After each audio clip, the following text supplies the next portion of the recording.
कांग्रेस महिला प्रदेश अध्यक्ष भी हमारे साथ में हैं, ज्योति दीदी भी हमारे साथ में हैं। दीदी आज रैली में आए हैं और इसी रैली अंकिता भंडारी की भी आवाज़ यहाँ पर उठाई जा रही है, लेकिन जो उनकी आवाज़ उठा रहे थे 1.5 साल से आशुतोष नेगी, उनको अचानक से पुलिस आती है, गिरफ्तार करके ले जा लेते। क्या कुछ कहना चाहेंगे इस पूरे मुद्दे पर? देखिए, मैं ये बोलना चाहती हूँ कि अंकिता भंडारी की लड़ाई उसके माता पिता की अकेले की लड़ाई नहीं थी, वो पूरे उत्तराखंड की लड़ाई थी। और हम लोगों को गर्व होना चाहिए कि एक ऐसा भाई उन लोगों की मदद कर रहा था, जो पत्रकार था, अपना घर परिवार छोड़ के वो लगातार अंकिता के माता पिता के इस संघर्ष में मदद कर रहे थे। और जिस तरीके से पुलिस ने उनको अरेस्ट करा, जिस तरीके से उनके ऊपर केसेस लगे हैं, जिस तरीके से उनके साथ व्यवहार करा, और जो तस्वीर उन्होंने उसकी जो डीजीपी जो अभिनव कुमार है उन्होंने रिलीज करी, उससे ये पता चला कि पुलकित आर्या शायद इनोसेंट है और क्या नाम है, जो आशुतोष नेगी जी हैं, वो क्रिमिनल है। जो व्यवहार पुलिस का उसमें रहा और जिस पे आज सरकार एक शब्द नहीं बोली, उससे साफ पता चलता है कि इंटेंशनली, क्योंकि आशुतोष नेगी अंकिता भंडारी की जो लड़ाई थी उसको लड़ रहे थे, आंदोलित कर रहे थे, उनकी आवाज़ को दबाने के लिए सरकार ने और पुलिस प्रशासन ने इंटेंशनली आशुतोष नेगी को अरेस्ट करा और उनको जेल में डाला। और जो तरीका था वो तरीका मैंने आज तक अपने प्रदेश में किसी क्रिमिनल के साथ पुलिस का नहीं देखा। जिस तरीके से जो तस्वीर उनकी वायरल हुई, ऐसे लग रहा था कि वो कोई बहुत बड़े अपराधी हो और घुटनों पे बैठा के इस तरीके से घुटनों पे बैठा के। ये मैं ये बोलना चाहती हूँ, हर उत्तराखंडी को बोलना चाहती हूँ कि आज ये आशुतोष नेगी जी के साथ हुआ, ये अंकिता भंडारी के साथ हुआ, कल को ये हम सब के ऊपर हो सकता है अगर लॉ एंड ऑर्डर इस तरीके का, सरकार इस तरीके की रही और ये डिक्टेटरशिप में जिस तरीके से आके कर रहे हैं, तो हम सब लोगों को आवाज़ बनना चाहिए, लड़ाई लड़नी चाहिए, उस परिवार की ताकत बनना चाहिए जिस परिवार की लड़ाई लड़ने के लिए आशुतोष नेगी जी को आज अरेस्ट किया गया। इस बीच दीदी जो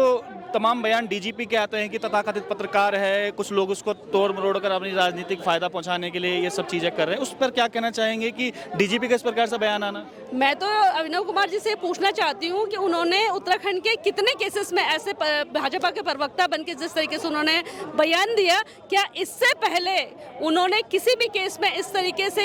किसी के अरेस्टिंग पे कोई बयान दिया? तो इससे तो साफ पता चल रहा है कि डीजीपी ने ये इंटेंशनली करवाया है। डीजीपी के नाम क्योंकि बार बार इस केस में आ रहा था, आशुतोष नेगी इस बात को बार बार बोल रहे थे, तो वो डीजीपी नहीं लगे, वो भाजपा के जो प्रवक्ता का जो काम होता है ना, वो जो अभिनव कुमार जी है उन्होंने वो काम करा। और इससे पूरे प्रदेश की जो पुलिस है उसको शर्मसार होना चाहिए कि उनका जो डीजीपी है, जो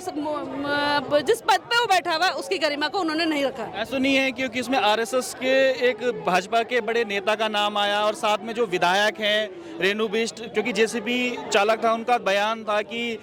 उनके कहने पर ही, डीएम के कहने पर, उनके कहने पर जो है वो तोड़ा गया। ऐसा तो नहीं है कि इन सबको बचाने का प्रयास भी किया जा रहा है एक प्रकार से और टारगेट कहीं और किया जा रहा है? देखिए, बिल्कुल ये तो बिल्कुल हो ही रहा है कि जब जिस बच्चे की हत्या हुई और जो सरकार को पहला काम करना चाहिए था, उत्तराखंड की बेटी थी, घर से बाहर निकले उसे बहुत कम टाइम हुआ था, तो जो सरकार का पहला काम था कि वो उनको अरेस्ट करती। उन्होंने जो पहला काम करता उस होटल में बुलडोजर चलाने का काम किया था, जिस होटल में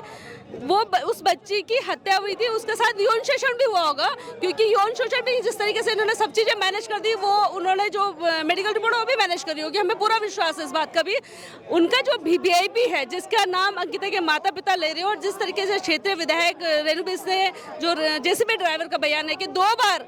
वहाँ पे उसको बुलाया गया, और जब उस बात को उन्होंने डीएम को बोला कि उन्होंने अनुमति दी, और जब डीएम ने बोला कि मैंने ये अनुमति नहीं दी, तो जिस तरीके से डीएम का ट्रांसफर हुआ, इससे साफ उनकी इंटेंशन समझ में आती है कि जो उनका भाजपा का जो भी वीवीआईपी है, चाहे वो मंत्री है, चाहे वो संगठन महामंत्री है, उसको बचाने के लिए पूरी कावियात चल रही है। जब उनको लग रहा है कि आशुतोष नेगी इस लड़ाई को लड़ रहे हैं, लोगों को ये बात समझ में आने लग गई, तो पुलिस प्रशासन और सरकार ने मिलकर आशुतोष नेगी। कांग्रेस इन मुद्दों को लेकर जनता के बीच में जाएगी?